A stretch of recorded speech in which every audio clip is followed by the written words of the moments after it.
आणि प्रादेशिक 9व सत्र आहे आज. आणि आज दुसरं व्याख्यान भावार्थ रामायणावरती.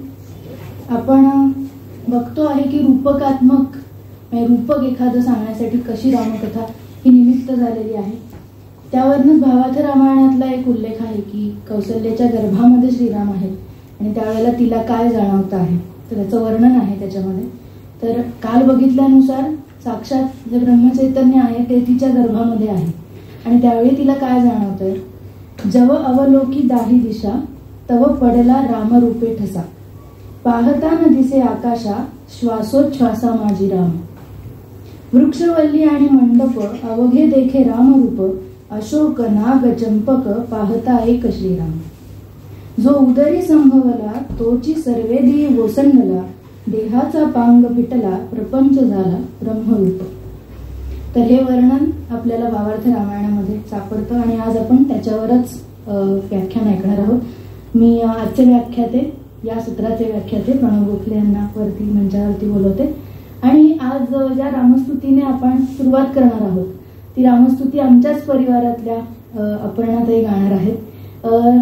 त्या उत्तम गातात, पण त्याच्या बरोबरीनं त्या संशोधिका पण आहेत. आपण आपल्या संमेलनांमध्ये वगैरे त्यांचे पेपर ऐकले असतील, त्याच्यामुळे त्यांचे कृष्णा नदी आणि त्याच्या संस्कृतीवरती PhDचं काम आता चालू आहे. पण त्या उत्तम गातात, त्यामुळे आज आपल्या समोर त्या गायिका म्हणून आहेत. त्यामुळे मी दोघांनी विनंती करते की त्यांनी मंचावरती यावं. श्रीराम पाहिले मी, श्रीराम पाहिले मी, अतुल प्रभाव त्यांचा, वाणीस नेत्र नसती, नेत्रास नाही वाचा. श्रीराम पाहिले मी, श्रीराम पाहिले मी, मज हर्ष आवरेना, रोमांच सर्व गात्री, मज हर्ष आवरेना, रोमांच सर्व गात्री. सीमानसे सुखाला ये अश्रुपूर नेत्री, संचार या क्षणाला या वाटिकेत त्यांचा. श्रीराम पाहिले मी, श्रीराम पाहिले मी, ते राजपुत्र दोघे वयसा किशोर अगदी, ते राजपुत्र दोघे वयसा किशोर अगदी. सखी पाहताच त्यांना लागे मना समाधी, ते तेज श्रीमुखाचे तोडून अवयवांचा. श्रीराम पाहिले मी, श्रीराम पाहिले मी, लव श्याम वर्ण आहे दोघात एक भाऊ, लव श्याम वर्ण आहे दोघात एक भाऊ. दुसरा सुरेख गोरा कोणा पहात राहू, मज वर्णितान साधे कोट्यांश अनुभवाचा. श्रीराम पाहिले मी, श्रीराम पाहिले मी, अतुल प्रभाव त्यांचा, वाणीस नेत्र नसती, नेत्रास नाही वाचा. श्रीराम पाहिले मी, श्रीराम पाहिले मी, श्रीराम.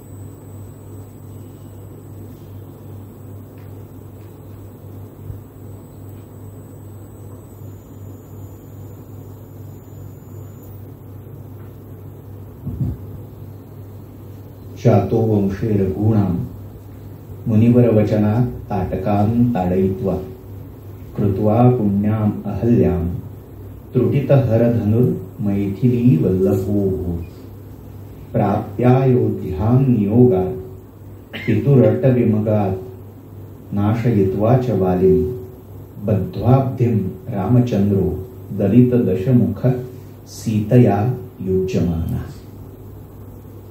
चरितं रघुनाथस्य शतकोटि प्रविस्तरम् एकैकम् अक्षरं पुंसां महापातकनाशनम्। आज उपस्थित असणाऱ्या समस्त ज्ञानीजनांना, रसिकजनांना, विशेषतः आपल्या या सत्रांना सगळ्यात महत्वाचं सर्वारंभा दंडुला प्रस्थमूला असं म्हटलेलं आहे. त्यामुळे आपल्या ह्या कार्यक्रमाचं सौजन्य म्हणजे कार्यक्रम पार पाडण्यासाठी जे लागणारं सहाय्य आहे त्या माननीय गुजराती मॅडम उपस्थित आहेत. समस्त आदरणीय माननीय व्यक्तिमत्वांना सादर अभिवादन करतो आणि आजच्या आपल्या मराठमोळ्या रामकथेच्या चिंतनाला प्रारंभ करतो. काल आपण संत गाथांमधली रामकथा अगदी धावता आढावा या स्वरूपात पाहिली. आता जी स्फुट मुक्तक किंवा एकेका स्वतंत्र पदांच्या पदावलींच्या रूपामध्ये विखुरलेली रामकथा मराठी प्रांतामध्ये एका सुघटित किंवा सुघड अशा ग्रंथाच्या काव्याच्या रूपात केव्हा लिहिली गेली या टप्प्यावर आपण येऊन पोहोचतो. आपण काल जी पाहिली ती वेगवेगळ्या पद असतील, अभंग असतील, आरत्या असतील या माध्यमातून मांडली गेलेली रामकथा आपण पाहिली. आता बाकीच्या प्रांतांचा, प्रदेशांचा, भाषांचा जेव्हा आपण विचार करतोय त्या सगळ्या प्रांतीय भाषांमध्ये समृद्ध असं रामकथा वाङ्मय प्रचलित झालेलं आहे. पण या सगळ्या पार्श्वभूमीवर मराठीत असं कोणतं काव्य, असा कोणता ग्रंथ रामकथेवर आधारित तयार झाला असा प्रश्न जेव्हा उपस्थित होतो तेव्हा अर्थातच सगळ्यात पहिलं नाव हे एकनाथ महाराजांचं भावार्थ रामायण या ग्रंथाचं येतं. यद्यपि काल म्हटल्याप्रमाणे मराठीच्या ज्ञात इतिहासामधलं पहिलं रामायण भावार्थ रामायण म्हणता येणार नाही. ते जो आपल्याला ग्रांथिक उपलब्ध पुरावा आहे स्मृतिस्थळ नावाच्या ग्रंथातला काल मी उल्लेख केला होता महानुभावांच्या, त्यामध्ये जो साल किंवा शैल नावाचा जो कवी आहे नरेंद्र वास याचा भाऊ, त्याने रचलेलं रामचरित्र हे मराठीतलं पहिलं उपलब्ध रामचरित्र मानलं जातं. पण दुर्दैवाने आपल्याकडे देवनागरी लिपीमध्ये ते उपलब्ध छापील किंवा प्रकाशित स्वरूपात उपलब्ध नाही. त्यामुळे मग आता त्यानंतर कुठलं तर नाथांचं भावार्थ रामायण. पण याचा अर्थ राम किंवा रामचरित्राला ज्ञानेश्वरादी भावंड किंवा अन्य कुठल्या संतांनी ग्रंथ स्वरूपात मांडलं नाही असा होत नाही. मी थोडी निषेधात्मक वाक्य निषेध पद्धतीने उच्चारतोय. याचं कारण काय आहे? इतिहास लेखन जेव्हा केलं जातं तेव्हा या एकेका विधानांचा फार विपर्यास केला जातो. म्हणून अशा पद्धतीने मी वाक्यरचना निवडली.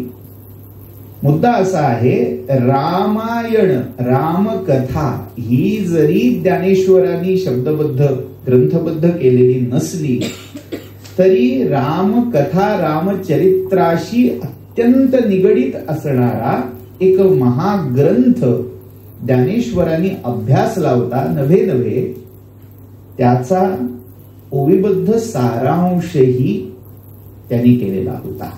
तो म्हणजे योग वासिष्ठ नावाचा ग्रंथ.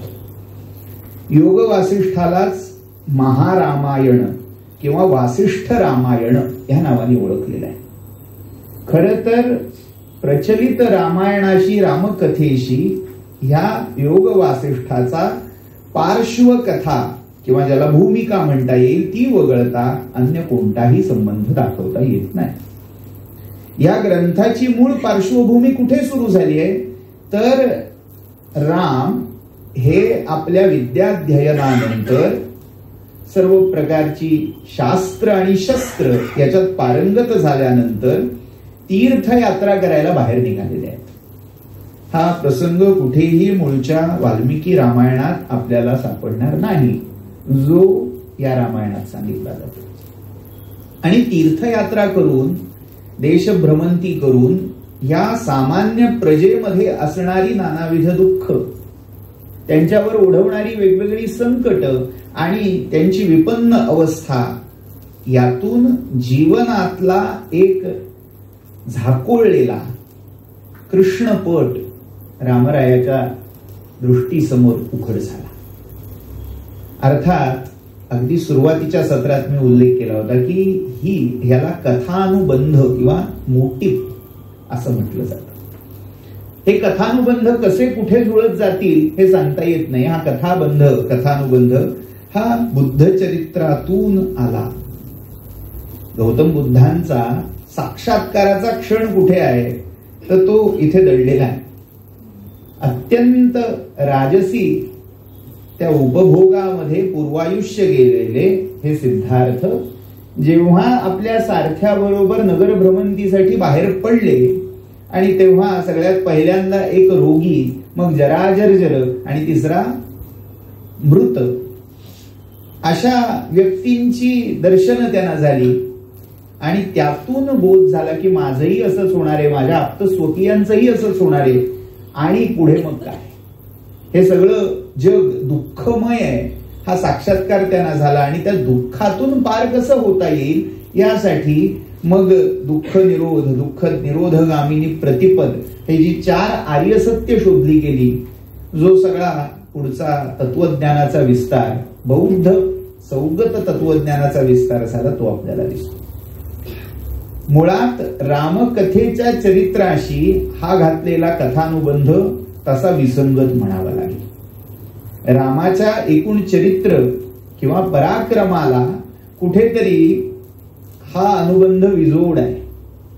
कारण पूर्वायुष्यामध्ये अकाली असं मळभ मनावर येणं, असं वैराग्य येणं हे तितकंच वैदिक चातुर्वर्ण्य आणि चातुराश्रम पद्धतीमध्ये न मानवणार असं चित्र म्हणावं लागेल.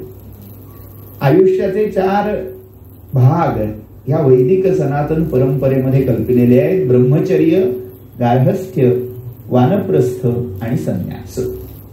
आणि हे जे सूर्य वंशातले सगळे राजे आहेत, रघुवंशातले जे राजे आहेत ते सगळे ह्या आश्रम व्यवस्थेला फॉलो करतात असं वाल्मिकीही सांगतायत. आणि अगदी इसवी सनाच्या 4थ्या शतकात झालेला कवी कुलगुरू कालिदासही तेच सांगतोय. रघुवंशाची जर प्रस्तावना म्हणजे सुरुवातीचा सर्गातलं प्रास्ताविक आपण पाहिलं तर शैशवेभ्यस्त विद्याना, शैशवातच लहानपणी सगळ्या विद्या त्यांनी अभ्यासल्या.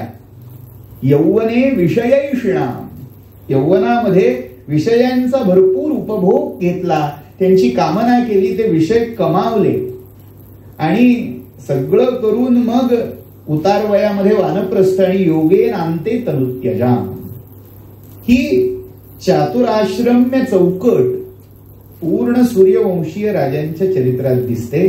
तिथे कुठेतरी परकीय मत, संन्यासाश्रमाचा समाजातला प्रभाव हा हावी होतो आणि एक कथांतर रामायणामध्ये शिरतं आणि त्या कथांतरातून जन्म होतो योग वासिष्ठाचा. रामाला आलेलं वैराग्य, हे वैराग्य कसं आहे, ते सगळं दुःख बघून हा सगळा संसार, हे विश्व नश्वर आहे, क्षणभंगूर आहे असं मानून हा राम सगळे उपभोग सोडून देतो. म्हणजे त्या रामाचं वर्णन असं आहे की हात इतके क्षीण झालेले आहेत, ते तपाचरण व्रताचरण करून चांद्रायणादी व्रत करतो की त्याची सोन्याची कंकण सुद्धा त्याच्या केयूर अंगद ही अशी गळून पडत आहेत. तो जेव्हा दशरथाने त्याला पाचारण केलं सभेमध्ये यायचं तेव्हा अत्यंत एकाग्र नासाग्र दृष्टी आणि धमनी संतत देहानी राम सभेत चालत आलाय. एक शिष्टाचार समुदाचार म्हणून सगळ्या गुरुजनांना अभिवादन करतोय आणि भूमिष्ठ होतोय, म्हणजे जमिनीवर बसतोय राजकुमार. प्रसंग असा आहे की रामकथेमधला म्हणजे मूळ रामायणातला प्रसंग कौशिक म्हणजे विश्वामित्र ऋषी राम आणि लक्ष्मणांना आपल्या यज्ञाचं रक्षण करण्यासाठी मागायला दशरथाकडे आलेले आणि आता त्या मागणीचं काय करायचं याच्यावर परामर्श घ्यायला म्हणून दशरथ रामाला बोलावतोय. आणि त्यावेळी रामाचं हे दर्शन झाल्यावर विश्वामित्र हटकून जात आहेत, घाबरत आहेत.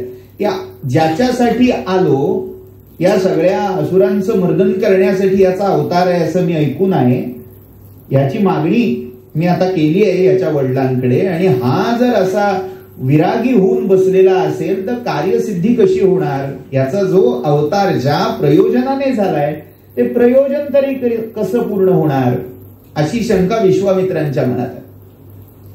आता सगळा जो थोडक्यात सूत्र होती सभेची ती वसिष्ठांनी आपल्या हातात घेतली. राम मग हे विश्व कसं नश्वर आहे आणि असे उद्गार काढायला लागल्यावर वसिष्ठ त्याला फटकारले. जसं त्या गीतेच्या दुसऱ्या अध्यायामध्ये भगवंत अर्जुनाला म्हणतायत क्लैब्यम मास्मगमः पार्थ नै न एतत्त्वयि उपपद्यते क्षुद्रम हृदय दौर्बल्यम त्यक्त्वा उत्तिष्ठ परंतप. अरे परंतपा, कुठले काय दळभद्री विचार घेऊन बसलाय, कुठलं वैराग्य काय, अगदी तसाच या उपदेशाचा आशय आहे योग वासिष्ठातल्या वसिष्ठांनी रामाला केलेला. आणि ते सगळं सांगून मग नेमका कर्ममार्ग आणि ज्ञानमार्ग कसे परस्पर पूरक आहेत. उभाभ्यामेव पक्षाभ्याम यथाखे पक्षणांगती. दोन पंख शाबूत असतील तरच पक्षी आकाशात उड्डाण करू शकतो. एक जरी त्यातला निखळला कुठेतरी कमकुवत झालेला असला तर पक्षी नीट उड्डाण करू शकत नाही, साधी गतीही त्याला प्राप्त चांगली करता येत नाही. तसं प्रत्येक जीव हा कर्म आणि ज्ञान या दोन पंखांनीच मोक्ष मार्गाच्या अवकाशामध्ये उड्डाण करू शकतो.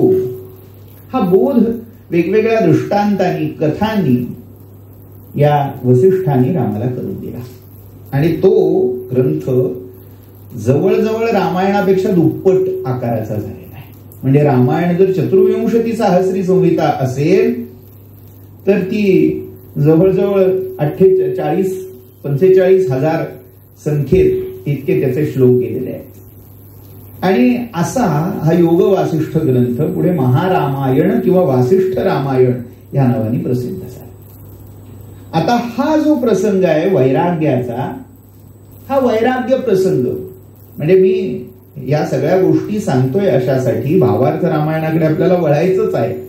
पण भावार्थ रामायणाच्या त्या पटाची वीण कुठल्या कुठल्या तंतूनी, म्हणजे एखादा चाणाक्ष पक्षी जसा वेगवेगळ्या वनस्पतींवरचे कवक तृण पानं काड्या अशा जमवून आपलं घरटं तयार करतो, तसं या मराठी कवींनी वेगवेगळ्या ग्रंथातल्या वेगवेगळ्या लोककथांमधल्या या कथानुबंधांना इतकं नेमकं टिपलंय आणि आपल्या ग्रंथामध्ये त्याची योजना केलेली आहे.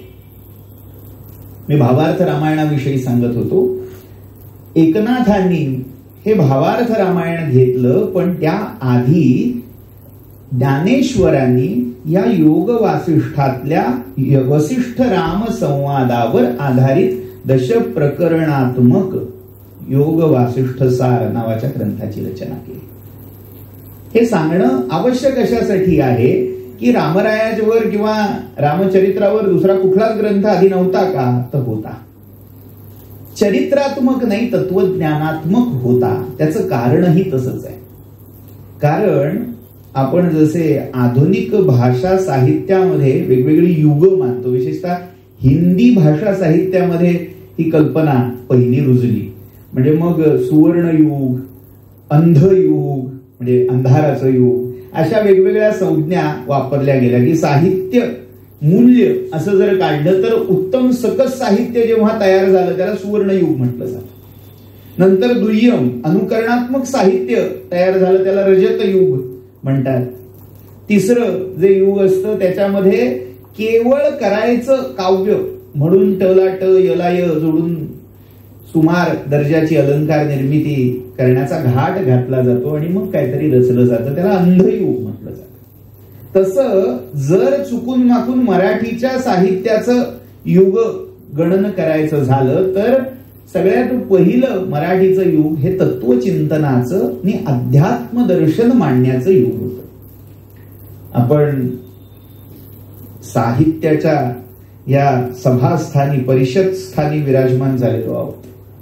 साहित्याचा इतिहास जर आपण पाहिला तर आपल्याला ही गोष्ट कायम लक्षात ठेवावी लागेल, जी आज दुर्दैवाने विसरत चाललेले आहे. साहित्य ही जर गंगा असेल तर अध्यात्मज्ञान परमार्थ विद्या ही त्याची गंगोत्री म्हणावी लागेल. आज दुर्दैवाने काय झालंय, साहित्य म्हटल्यावर म्हणजे कुठल्याही ग्रंथ प्रदर्शनात जरी गेलात तरी साहित्य असं एक वेगळं सेक्शन असतं, धार्मिक वेगळं सेक्शन असतं. धर्म, अध्यात्म, परमार्थ आणि साहित्य यांना वेगळं काढून चालणार नाही. कुठेतरी यांची नाळ ही जोडली असली पाहिजे. म्हणजे माऊलींनी जसं तिथे त्या परतत्वाचा परिसस्पर्श असला पाहिजे, त्याशिवाय ते काव्य व्युत्पन्न होऊ शकत नाही. व्युत्पत्ती पुरेशी पडेलच असं नाही, त्यासाठी तो पराचा परम्याचा परमात्म्याचा साक्षात्कार झालेला आवश्यक आहे. तसं साहित्यामध्ये पहिला जो प्रकार प्रचलित झाला तो तत्वज्ञानपर अध्यात्मपर साहित्याचा होता. त्यामुळे ज्ञानेश्वर युग किंवा नामदेव युग हे सगळं अध्यात्मपर किंवा धर्मपर विवेचनाने भरलेलं आपल्याला दिसतं. तिथे कथाना, प्रसंगाना, नाटकाना तितका वाव नाही. याचा अर्थ ते नव्हतं असं नाही.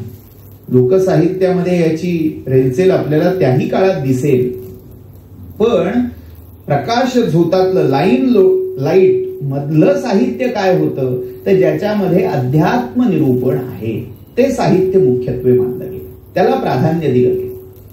त्यामुळे एकनाथ महाराजांचा काळ येईपर्यंत बहुतांश ग्रंथरचना या चरित्र किंवा आख्यानपर न राहता त्या तत्वज्ञानपर अशाच बाहुल्याने आपल्याला दिसतात.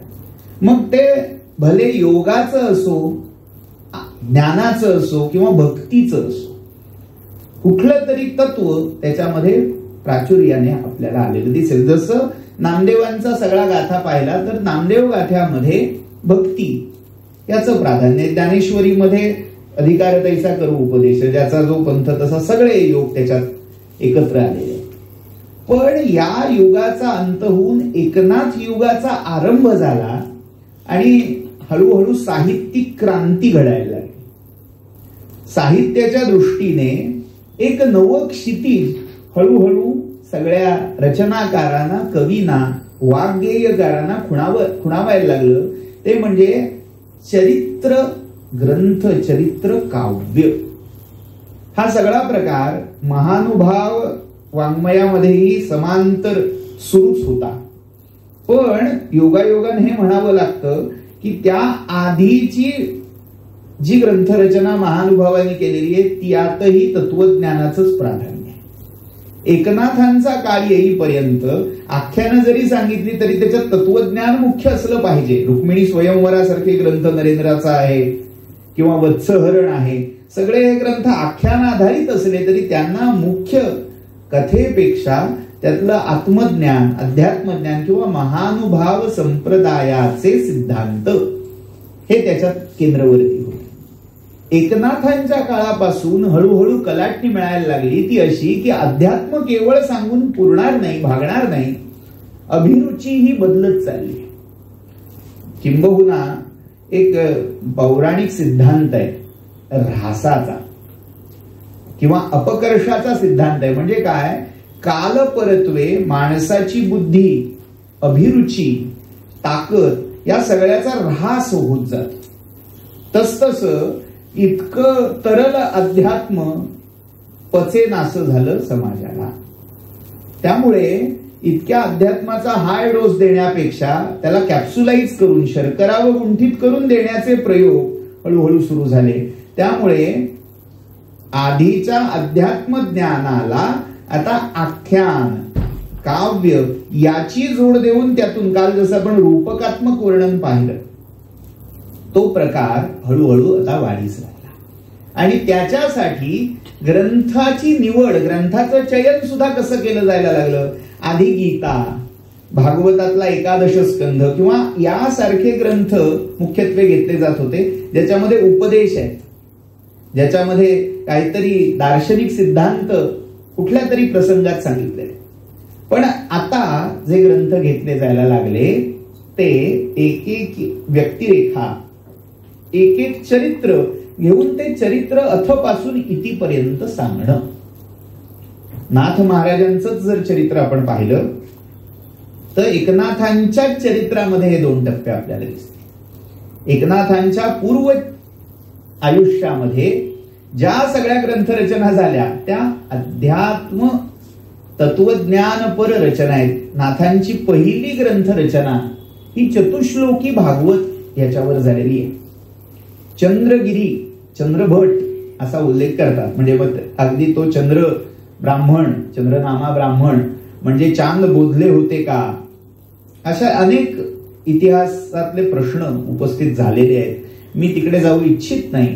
पण एकनाथ महाराजांनी जी पहिली रचना केली जनार्दन स्वामी आणि तो चंद्रनामा ब्राह्मण यांच्या साक्षीने गोदावरीच्या काठी, ती होती चतुश्लोकी भागवत. पुन्हा त्याच्यात अध्यात्म मुख्य आहे. ब्रह्मदेवाला आणि त्याच्या पुत्रांना सनत कुमारांना हंस रूपात परमात्म्याने केलेला उपदेश 4 श्लोकातला, भागवत पुराणातल्या 3ऱ्या स्कंधातला, हा तो चतुश्लोकी भागवताचा सगळा मुख्य प्रतिपाद्य विषय. त्यानंतर ज्या रचना घडल्या त्यातली सगळ्यात ठळक आणि लोकप्रिय झालेली रचना म्हणजे एकनाथी भागवत ही होती. जरी भागवत पुराण त्यात असलं तरी एकनाथी भागवताचं वैशिष्ट्य असं आहे की ती पूर्ण भागवतावरची टीका नाही, भागवताच्या केवळ एकादश स्कंदावरची टीका आहे. त्याला एकनाथांनीच नाव त्यांचं दिलेलं आहे, एकाकार टीकायाम. एकाकार, तो भक्त आपल्या गुरूंशी किंवा परमात्म्याशी इतका एकाकार झाला आणि त्या एकाकार अवस्थेमध्ये त्याच्या हातून सिद्ध झालेली ही टीका आहे. तर ती भागवताच्या एकादश स्कंधावरची टीका, ज्याचे पहिले 5 अध्याय पैठणात बसून लिहिले होते, पण त्याचा डंका इतका गाजला की काशीला बोलावणं आलं धर्मपीठाने. असं संस्कृत पुराण वाङ्मय प्राकृतात आणणं योग्य नाही, हा समन्स बजावण्यासाठी त्यांना तिकडे बोलावलं. या तिकडे म्हणजे थोडक्यात कारणे दाखवा नोटीस त्यांच्या नावाने काढलेली. आणि जेव्हा नाथ महाराज तिथे पोचले आणि तात्कालीन शंकराचार्यांनी जाब विचारला तेव्हा एकनाथांनी त्यांना सांगितलं, नम्रपणे सांगितलं की आपण हे श्रवण करावं. जर याच्यात काहीही वावगं अपसिद्धांत असेल तात्काळ मी हा ग्रंथ गंगार्पण किंवा अग्न्यर्पण करायला तयार आहे. असं एक प्रकारे नम्र शब्दात आव्हान तिथे दिलं. अर्थात धर्मपीठाने ते मान्य केलं. आणि अशा अधर्मी माणसाचं तोंड पाहू नये, कारण संस्कृताला प्राकृतात हा माणूस आणतोय, त्यामुळे मध्ये पडदा लावला गेला की ऐकायचंय पण तोंड दिसता कामा नये, मुखदर्शन होता कामा नये. आणि त्या काशीच्या मुक्तिमंडपामध्ये म्हणजे व्यास कुटुंब जिथे राहत होतं त्या अशा, आज आता सगळं स्ट्रक्चर बदललेलं आहे मंदिराचं. मूळ विश्वनाथ मंदिराच्याच एका ओसरीमध्ये व्यासांची गादी म्हणून एक स्थान होतं. म्हणजे जिथे बसून पूर्वीच्या काळी पुराण, प्रवचन, आख्यानं केली जात होती, त्या प्राकारामध्ये हा सगळा प्रसंग घडला. आणि हे सगळं निरूपण ऐकून ते आचार्य इतके प्रभावित झाले की स्वतःच्या दंडाने तो पडदा बाजूला करून एकनाथांना त्यांनी आलिंगन दिले. जो संन्याशांचा आणि त्यातही विशेषतः शंकराचार्यांचा प्रोटोकॉल आहे, त्या प्रोटोकॉलमध्ये गृहस्थ माणसाला मिठी मारण्याची मुभा नाहीये. पण ते तत्वज्ञान ज्या अशा सार्थ शब्दामध्ये मांडलेलं होतं, जी प्रासादिक भाषा होती ती इतकी जाऊन भिडली की त्यांना राहवलं नाही आणि आलिंगन दिलं. आणि अर्थात ज्या धर्मपीठाने नाथांना जाब विचारण्यासाठी बोलावलं होतं त्याच धर्मपीठाने हत्तीवरून नाथांची मिरवणूक काढण्याचं योजलं. अर्थात नाथांनी ते नाकारलं आणि आपला ग्रंथ तो मी लिहिलाय म्हणून नव्हे, तो माझ्या गुरुनी जनार्दन स्वामींनी मला माध्यम करून लिहून घेतलाय. त्यामुळे ते त्यांचं ज्ञान आहे, ते त्यांचं तत्वज्ञान आहे, त्याची मिरवणूक तिथे निघाली. म्हणजे महाराष्ट्राचा गंगाकाठी झालेला त्या काळचा तो गौरव होता. आजही तुम्ही वाराणसीत, म्हणजे हे नुसतं किंवदंती दंतकथा उदंत असे नाही आहेत. आजही तुम्ही वाराणसीत जर कधी गेलात तर पंचगंगा घाटावर तिथे कृष्णाचं मंदिर आहे आणि ते कृष्णाचं मंदिर दोन कथा सांगितल्या जातात. एक, नरहरी सोनारांनी तिथल्या कृष्णाची, गोपाल कृष्णाची स्थापना केली आहे, त्याला साक्षी गोपाल असं म्हटलेलं आहे.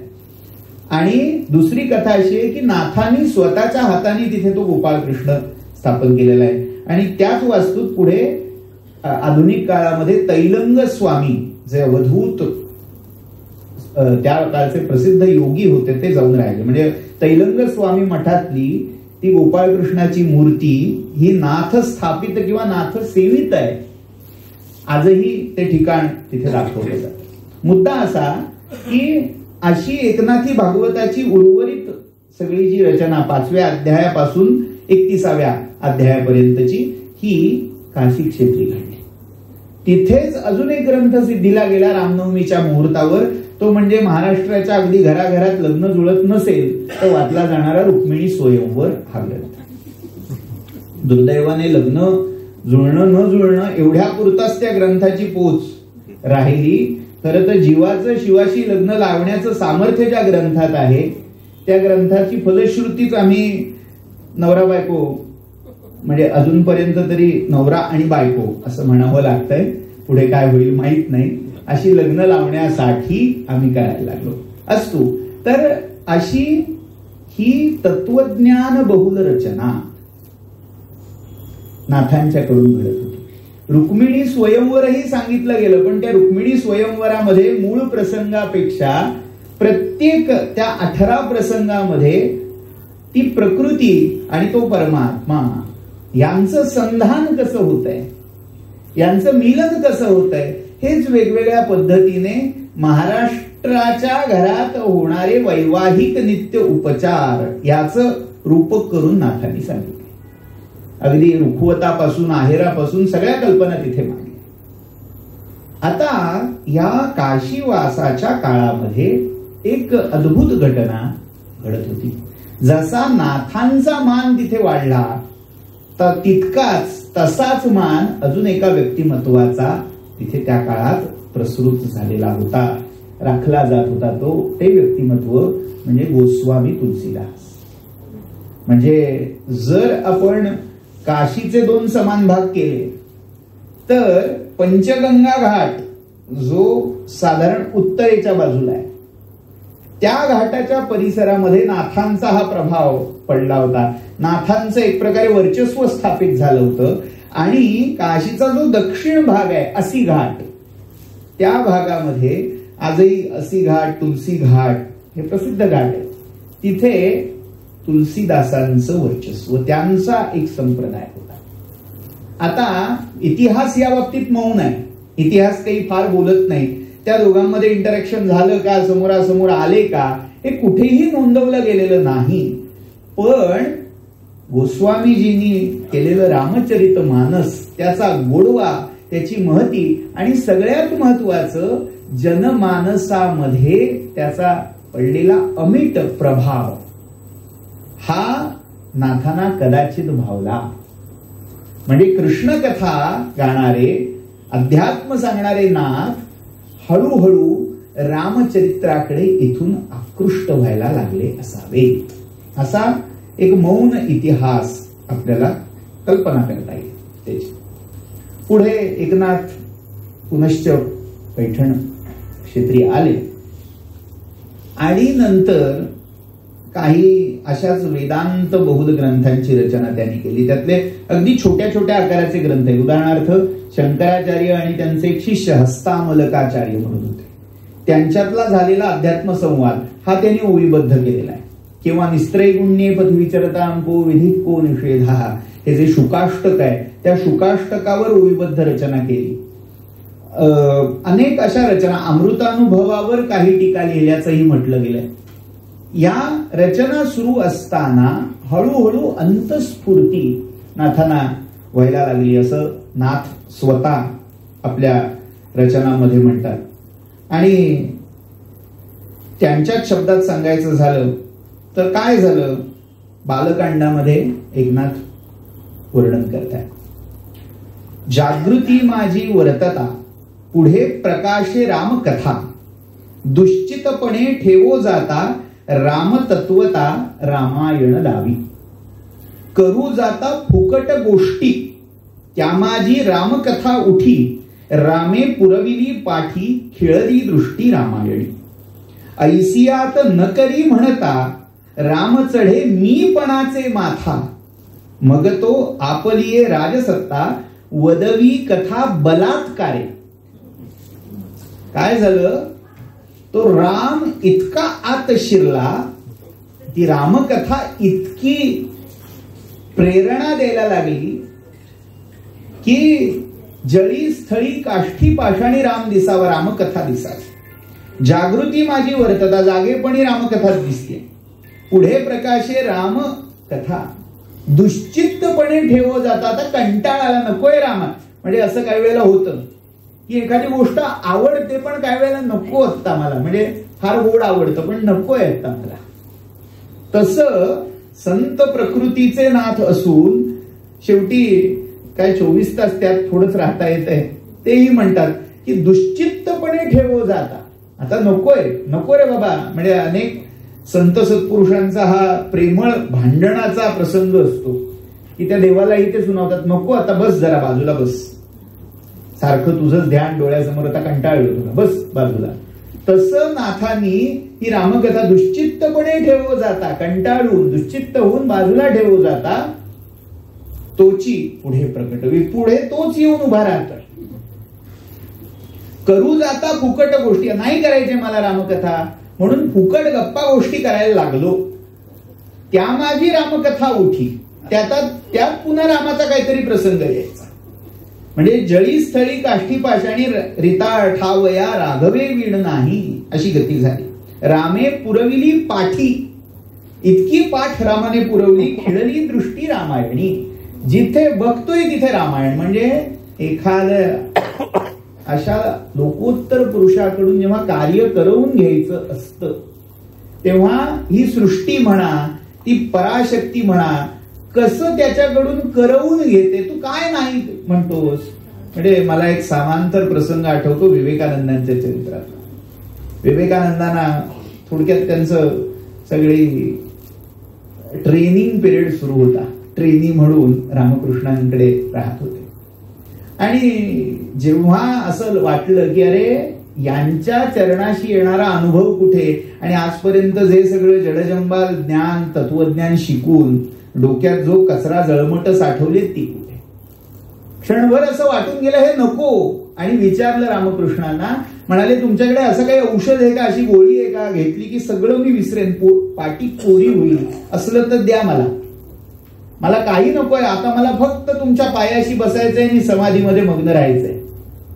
तशी रामकृष्णांचे शब्द आहेत, माझे नाही. म्हणजे अशिष्ट शब्दाच्या उच्चारणाबद्दल माफ करा पण ते माझे नाहीयेत म्हणून मी कोट करतोय फक्त. साल्या तू काय करशील, समाधीसाठी तुझा जन्मच नाहीये, तुझ्या हाडांकडून मी काम करून घेईन असं सांगितलं. कुठल्या कामाबद्दल, जो पुढे धर्म मताचा प्रचार त्यांच्याकडून करून घ्यायचा होता. साता समुद्रापार ती हिंदू धर्माची ध्वजा फडकावायची होती, त्याबद्दल रामकृष्ण बोलत होते.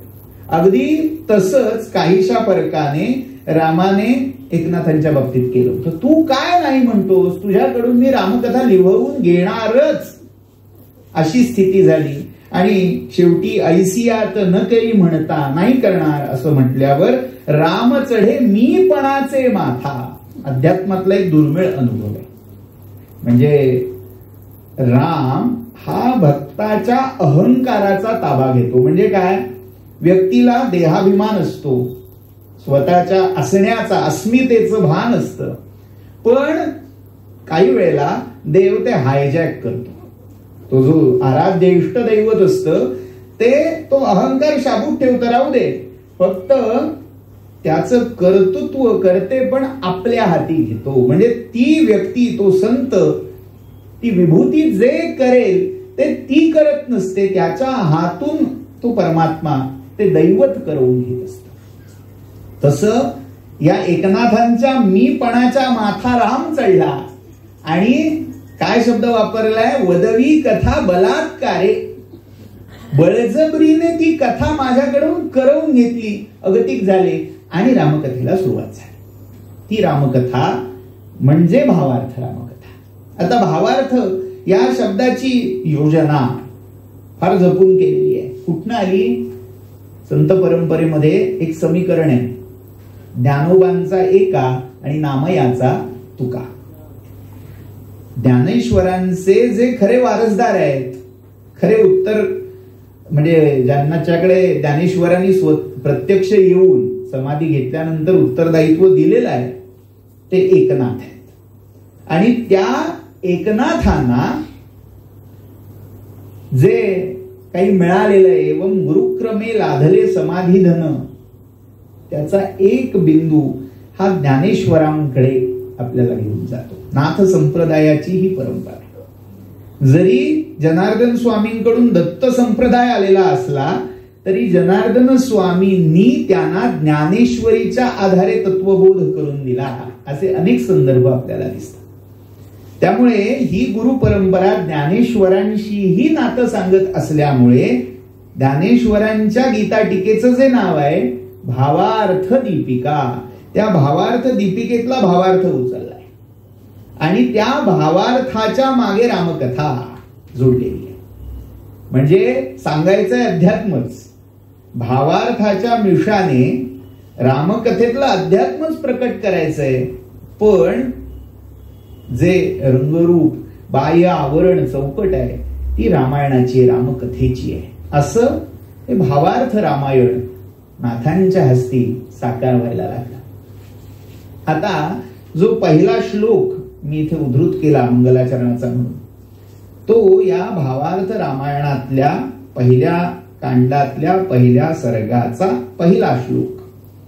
मुळात भावार्थ रामायण हे मराठीत आहे, ओवीबद्ध आहे, पण असं असताना प्रारंभ एकनाथ महाराजांनी संस्कृत श्लोकांनी केला आहे. काय कारण असावं? अनेक कारण आहेत. म्हणजे जे एकनाथ म्हणतात की ही संस्कृत भाषा जर देवांनी केली तर मराठी काही चोरापासून आली, म्हणजे आम्ही मराठीत लिहितोय म्हणजे काही चोरी, आम्ही चोराचे वंशज नाही आहोत. ही पण मराठी पण त्या देवांचीच भाषा आहे, देवांच्याच भाषेतून उत्पन्न झालेली आहे. मग असं असताना विरोध काय, असं म्हणणारे एकनाथ आपल्या ग्रंथाचा उपोद्घात या संस्कृत श्लोकाने का करतायत? पुन्हा ज्ञानेश्वरांशी अनुबंध आहे. ज्या गीतेचं देशिकार लेणं भावार्थ दीपिका प्रकट झाली, त्याच ज्ञानोबांनी अमृतानुभव सांगताना मात्र मंगलाचरण 5 संस्कृत श्लोकात केलं. यदक्षरमनाख्येयम आनंदमज केवलम श्रीमन निवृत्तीनाथेति ख्यातम दैवतमाश्रये गुरुरित्याख्यया लोके साक्षात विद्या ही शांकरी जयत्याज्ञा नमस्तस्ये दयार्द्राये निरंतरम. असे 5 संस्कृत श्लोक त्यांनी तिथे रचलेले आहेत. म्हणजे मला संस्कृत येतं हे दाखवण्यासाठी ते श्लोक नाहीयेत, ते सहज उत्स्फूर्त रूपात आले. तसं नाथ महाराजांनी उत्स्फूर्त रूपात सगळं रामायण एका श्लोकामध्ये आणलेलं आहे. आपल्याकडे एकश्लोकी रामायण म्हणून जो श्लोक प्रचलित आहे, आदौ राम तपो वनादिगमनम हत्वा मृगं कांचनम वैदेही हरणम जटायुमरणम सुग्रीव संभाषणम वाली निर्दलनम समुद्रतरणम लंकापुरी दाहनम पश्चात रावण कुंभकर्ण हननम एतद ही रामायणम. हे एक. अशी अजून 4 एकश्लोकी रामायण आहेत. एक भोजाने केलेलं आहे, एक गोविंदराज म्हणून रामायणाचे टीकाकार आहेत त्यांनी केलेली, आणि त्यातलं सगळ्यात शेवटचं एकश्लोकी रामायण म्हणजे हे भावार्थ रामायणात पहिल्या श्लोकात नाथ महाराजांनी मांडलेलं आहे. आता त्यातही पुन्हा 2 प्रवाद आहेत. हा श्लोक एकनाथांचा आहे. दुसरं मत असं आहे की तो त्यांनी कोट केलेला आहे. ते वाद ज्यांना घालायचे ते घालत राहू, पण श्लोकाचा आस्वाद घेऊन पुढे जाऊ. जातो वंशे रघुणाम, रघुंच्या त्या परमपावन वंशामध्ये जन्माला आला. मुनिवर वचना ताटकाम ताडयित्वा, मुनिवर म्हणजे कौशिक विश्वामित्र, त्यांच्या वचनाने ताटकाम म्हणजे त्राटिका जी होती तिला ताडयित्वा, तिला शासन करून कृत्वा पुण्याम अहल्याम, त्या अहल्येला दोषमुक्त करून पुण्यरूप करून त्रुटित हर धनुर मैथिली किंवा मैथिला वल्लभो भूत, म्हणजे मग हराचं शिवाचं धनुष्य त्रुटित करून तोडून जो मैथिलीचा वल्लभ झाला. प्राप्यायोध्या नियोगात, पुन्हा अयोध्येला आला पण नियोगात म्हणजे आदेशाने, कोणाच्या पितुहू पित्याच्या आदेशाने. अटवीम अगात नाशयित्वा च वालिम, अटवी म्हणजे वनामध्ये गेला आणि वालीचा ज्याने वध केला. बद्ध्वाब्धिम, अब्धी म्हणजे समुद्र, त्याचं बंधन करून म्हणजे सेतू निर्माण करून. रामचंद्रो दलित दशमुखा, दशमुख म्हणजे रावण, त्याचं दलन वध करून सीतया युज्यमानः, जो सीतेशी संयुक्त झाला, सीता संपृक्त झाला असा तो रामचंद्र.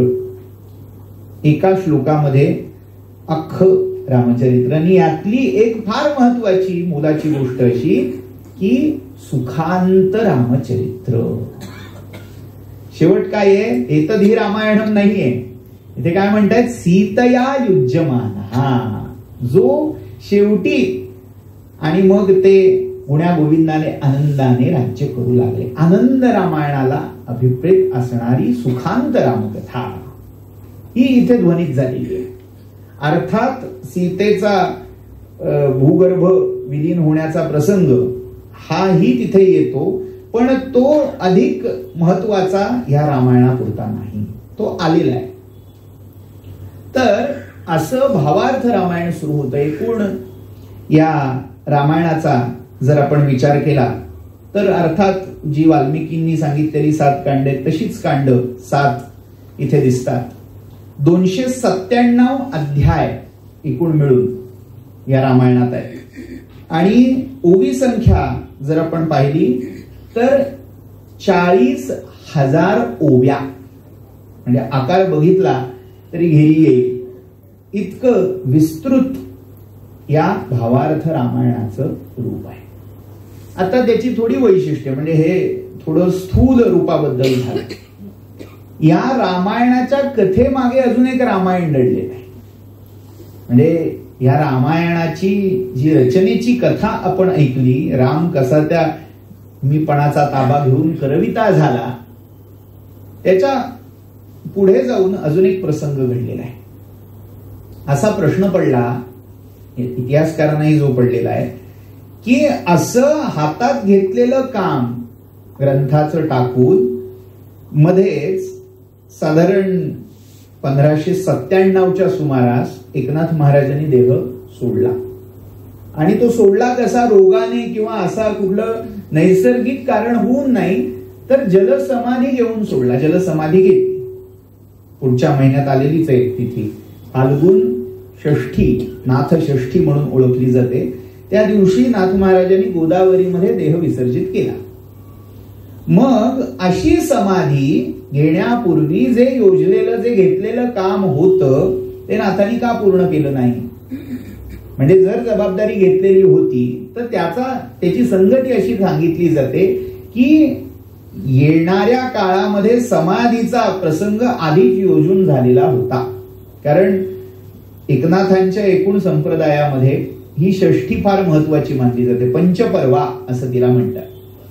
ज्या दिवशी एकनाथांचा जन्म आहे, ज्या दिवशी एकनाथांचे गुरु जनार्दन स्वामी यांचा जन्म आहे, ज्या दिवशी एकनाथांना जनार्दन स्वामींनी अनुग्रह दिलेला आहे आणि ज्या दिवशी जनार्दन स्वामींनी देह देखील ठेवलेला आहे, अशी 4 पर्व आधी घडलेली होती. त्याच पर्वतिथीला साधून एकनाथांनी देह विसर्जित केला, जे पूर्वनियोजित होतं. पण तरीही मध्ये रामाच्या प्रेरणेने ही रामकथा योजण्याचा उपक्रम त्यांनी केला.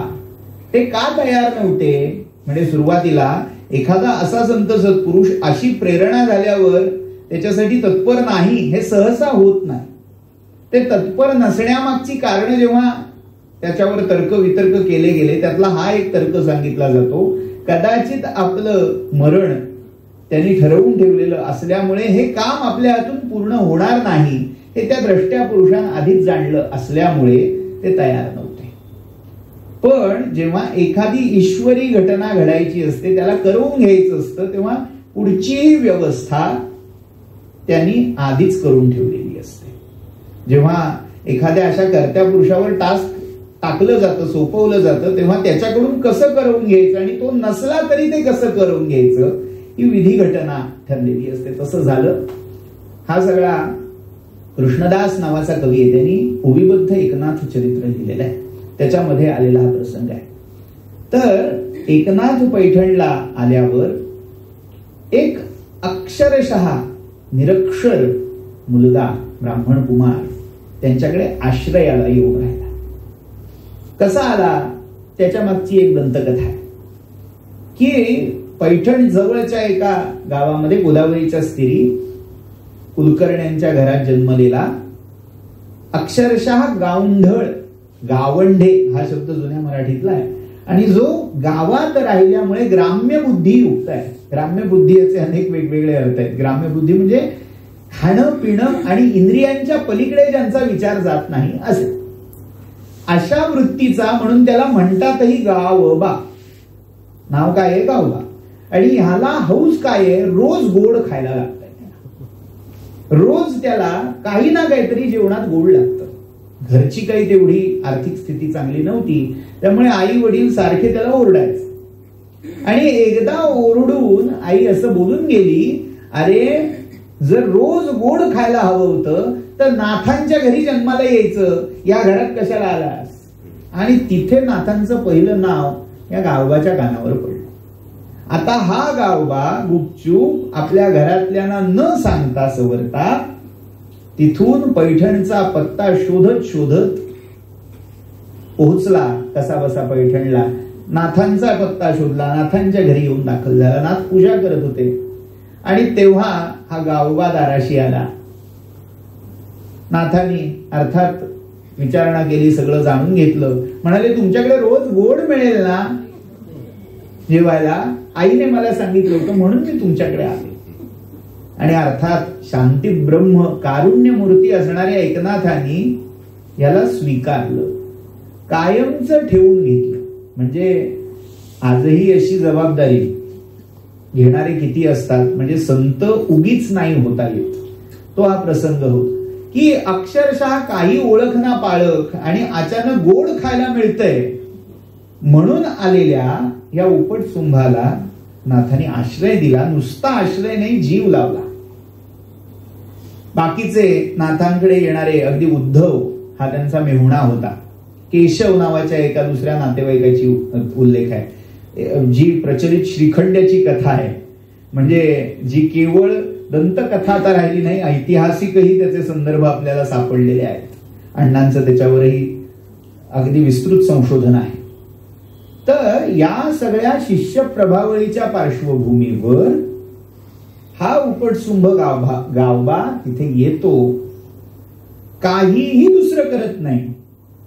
रोज नाथांच्या घरी पूर्णावरणाचा जो स्वयंपाक केला जाईल त्याच्यावर आडवा ताव मारणं आणि काम करायला सांगितलं तर ते गुमाने करता करता तोंडाने फक्त एकनाथ एकनाथ एकनाथ एवढं म्हणणं. त्याला देवाचं नाव घे, कृष्ण नाम घे, राम नाम घे, असं अगदी खुद्द एकनाथ पण सांगायचे. तो म्हणाला, मला कुठला दुसरा देव काही माहित नाही, मला एकच देव माहितीये जो मला रोज गोडाचं जेवण देतो, तो म्हणजे एकनाथ. सगळ्यांनी अक्षरशः आशा टाकलेली, हा काही शिकेल गडी असं नाही, हरकाम्या सांगेल ते काम करायला तयार. पण बौद्धिक अशी काही वैशिष्ट्य, काही आशा त्याच्यापाशी नाही. असा गावबा त्यांच्याकडे वर्षानुवर्ष आश्रयाला आहे. अनेकांना प्रश्न पडले, कशाला ठेवलाय याला, खायला काळ भुईला भार. पण नाथ कायम सांगायचे की त्याच्यासाठी एक सेवा ठेवलेली आहे, योग्य वेळ आली की ती सेवा तो करणार आहे, असं नाथांनी अनेक वेळा सांगावं. आणि असं करता करता जेव्हा अवतार समाप्तीची वेळ आली नाथांच्या, तिथपर्यंत भावार्थ रामायणाचे 7 कांडापैकी 6वं कांड जेमतेम मध्यात आलेलं होतं, मध्यावधी होतं. 44 अध्याय पूर्ण झालेले होते. आणि 44व्या अध्यायात मध्ये नाथांनी आपली लेखणी जी खाली ठेवली ती कायमची. आता ते कसे गेले काय गेले याच्याविषयी जी मतमतांतर आहेत ती असू द्यावीत, पण त्या फाल्गुन वद्य षष्ठीच्या दिवशी नाथांनी देह समर्पित केला. आता जाण्यापूर्वीची जी निर्वानिरव होती त्या निर्वानिरवीमध्ये लोकांनी विचारलं की एवढा ग्रंथारंभ केलाय, युद्धकांडापर्यंत कथा आली आहे, पुढचं काय, कोण पूर्ण करणार? कारण त्याला अजून एक ऐतिहासिक संदर्भ इथे आपल्याला दिसतो. एकनाथांच्याच समकालीन एक दुसरा कवी, पैठणच्याच जवळ राहणारा, किंबहुना प्रतिष्ठानपुरी असा त्याच्याही वाङ्मयात उल्लेख मिळतो, म्हणजे बाहेरून पैठणमध्ये येऊन स्थायिक झालेला. त्याचं गोत्र नाव आहे मुदगल. त्याचं मूळ नाव आहे कृष्णदास. कृष्णदास मुदगल असा तो कवी आहे. त्याचा काही ठिकाणी उल्लेख कृष्णदास लोळ्या असा केलेला आहे, महिपतींनी केलेला उल्लेख आहे. हा कृष्णदास लोळ्या उर्फ मुदगल. मग त्याच्यातलं म्हणजे महाराष्ट्र सारस्वतामध्ये असं मत आहे की कृष्णदास लोळ्या एक वेगळा आहे, कृष्णदास मुदगल एक वेगळा आहे, आणि नुसता कवी कृष्णदास हा वेगळा आहे जो एकनाथ चरित्रकार होता. तर असो, आपल्याकडे ते अगदी पुरातन काळापासून कृष्ण 1 का 2, राम 1 का 2 हे वाद चालत असतात, चालू द्यावे. तर या कृष्णदास मुदगलाने रामायणाच्या युद्धकांडाची रचना प्रारंभली होती. त्याने बाकी रामायण केलं न केलं इतिहास म्हणू नये, पण तो युद्धकांड रचायला बसला होता.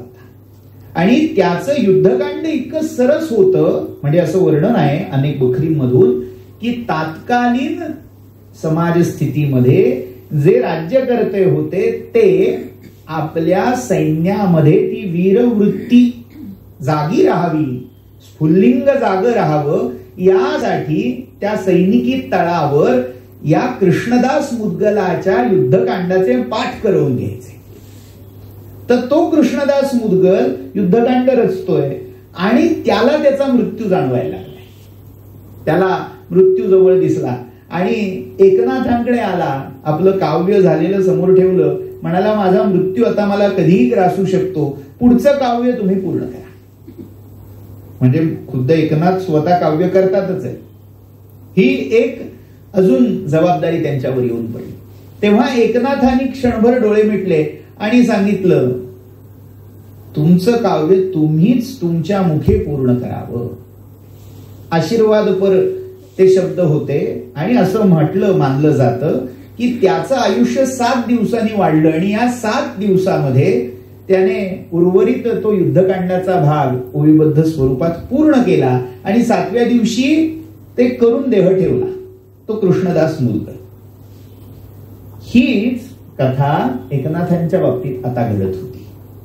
मग असाही त्याचा संबंध काहींनी दाखवला की जेव्हा एखादी अशी लोकोत्तर व्यक्ती दुसऱ्याचं आयुष्य वाढवते तेव्हा त्याचं आयुष्य वाढवण्यासाठी ती स्वतःच्या प्रारब्धातला आयुर्योग कमी करते.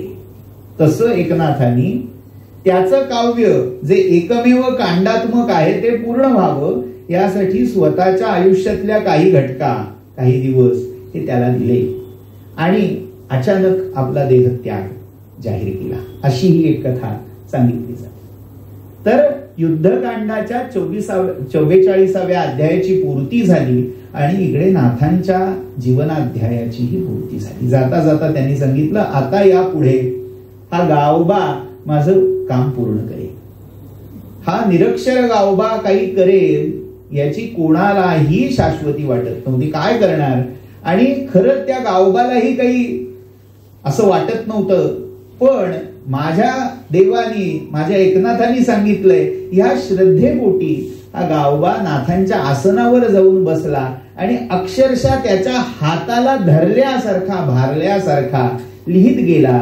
आणि उर्वरित युद्धकांड आणि उत्तरकांड पूर्ण हे गावबानी लिहून समग्र ग्रंथ भावार्थ रामायण सिद्ध झाला. हे त्या भावार्थ रामायणामागचं रामायण. आता या भावार्थ रामायणाचं वैशिष्ट्य काय होतं, म्हणजे आपल्याला हा प्रश्न पडतो की अरे वाल्मिकीने सांगितलेलीच रामकथा सांगायची होती, फक्त मराठीत सांगायची होती, तेवढंच झालं का? तर या सगळ्या कवींनी आपापलं भरघोस योगदान या कथेत दिलेलं आहे. हे योगदान अनेक रूपाचं आहे, म्हणजे कथाभेद, कल्पभेद, पाठभेद हे त्यात नोंदवतात, किंवा एकाच प्रसंगाची वेगवेगळी रूपक करून हे देतात. ही जी बहार आहे सारस्वताची, ही आपल्याला भावार्थ रामायणात अगदी भरपूर प्रचुर प्रमाणात पाहायला मिळते. आता कथाभेदापासून थोडा जर विचार केला, आपल्याला 7:30ला संपवायचं आहे. सगळ्यात पहिली कथा जी मूळ वाल्मिकी रामायणात कुठेही पाहायला मिळत नाही, पण त्याचे कथानुबंध आपल्याला शोधता येतात, ती अशी की दशरथाच्या या राज्यामध्ये 12 वर्ष अवर्षण झालं, दुष्काळ पडला. वाल्मिकी रामायणात कुठेही उल्लेख नाही.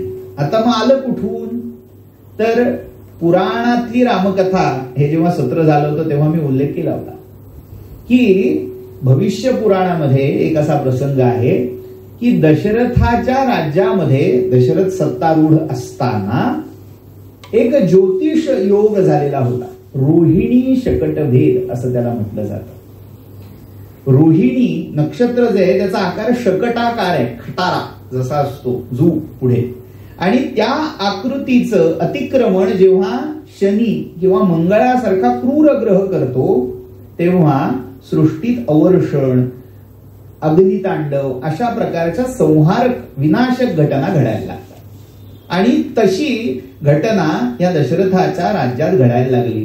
हा भविष्य पुराणातला संदर्भ. आणि मग त्याचं परिमार्जन करण्यासाठी दशरथांनी शनीवर आक्रमण केलं आणि तिथे शनीशी युद्ध करता करता याचे अस्त्रशस्त्र संपली तेव्हा शनीची स्तुती केली. मग ते दशरथ कृत शनी स्तोत्र आजही ज्योतिषी सांगतात, शनीची पीडा असेल तर हे म्हणा, पुनस्थो पिंगलोक भ्रुः. तर हे स्तोत्र त्याची पार्श्वकथा म्हणून हा भविष्य पुराणातला प्रसंग आपल्याला दिसतो. त्यातलं हे कथानुबंध हे मोटिफ वापरून नाथांनी एक वेगळीच कथा दाखवली आहे. ते म्हणतात की अवर्षणाचं कारण इंद्राचा कोप आहे, कारण वर्षेची पावसाची देवता इंद्र आहे. इंद्राचा कोप झाला म्हणून दशरथांनी इंद्राविरुद्ध युद्ध पुकार. उत्तरकांडामध्ये किंवा अन्य काही रामायणातल्या प्रसंगामध्ये उल्लेख असा आहे की इंद्राची मदत करायला, शंभरासुराविरुद्ध जी मोहीम इंद्राने उघडली होती त्याची मदत करायला दशरथ स्वर्गात गेला होता. इथे नाथ म्हणतायत मदत करायला नाही, इंद्राविरुद्ध मोहीम काढायला दशरथ गेला. आणि अर्थात देवांशी युद्ध होतं, प्राणांशी गाठ होती. त्यामध्ये त्या रथाचा जो ईशादंड होता, म्हणजे चाकाला जोडून ठेवणारा, धारण करणारा, सगळा रथाचं जोखड जो धारण करणारा दंड होता तो भग्न झाला. आणि त्यावेळी त्या रथ चक्राच्या नाभीमध्ये हात घालून तो तुटलेला ईशादंड स्थिर करण्याचं काम कैकेयीने केलं. म्हणून त्या कैकेयीला 2 वरदानं देऊ केली. म्हणजे बाकी कुठल्या रामायणात मिळणार नाही अशी कथा सुरुवातीला भावार्थ रामायणामध्ये आपल्याला दिसते. पुढचा प्रसंग जो अन्य रामायणात फारसा दिसत नाही, आनंद आणि अध्यात्म रामायणामध्ये अगदी पुसट आहे, तो कथानुबंध आहे भागवतातला. भागवतामध्ये पूर्णावतार कृष्णाचा जो जन्म प्रसंग आहे, त्यावेळी जेव्हा कारागृहामध्ये कृष्ण जन्म झाला तेव्हा कृष्ण मूळ रूपात आहे, म्हणजे चतुर्भुज मेघश्याम अशा रूपात आहे. आणि ते रूप बघून वसुदेव घाबरलाय. तो म्हणाला असाच जर अवतरलास तर लोकापवाद होईल की अरे काय असं कसं पोर झालं, काय झालं, आणि बभरा झाला तर तो कंस मारेल किंवा काहीतरी भलतंच ओढवेल. त्यापेक्षा हे भुज रूप आवृत कर आणि तू द्विभुज हो. गीतेमध्ये सहस्रबाहू असून चतुर्भुज तेनैव रूपेण चतुर्भुजेन सहस्रबाहू भव विश्वमूर्ते असं अर्जुन म्हणतोय. इथे वसुदेव सांगतोय की चतुर्भुज नको, द्विभुज हो. अगदी तसाच प्रसंग नाथ हे भागवत भक्त आहेत. भागवत पुराण हे अक्षरशः कोळून प्यायलेले आहेत. त्यामुळे तो प्रसंग त्यांनी रामचरित्रात योजलाय. कौसल्येच्या घरी जेव्हा रामाचा जन्म झाला तेव्हा चतुर्भुज रूप प्रकट झालं आणि कौसल्येला ते झेपेना म्हणून तिने प्रार्थना केली तू बाबा द्विभुज हो. आणि हा प्रसंग तिथे आला.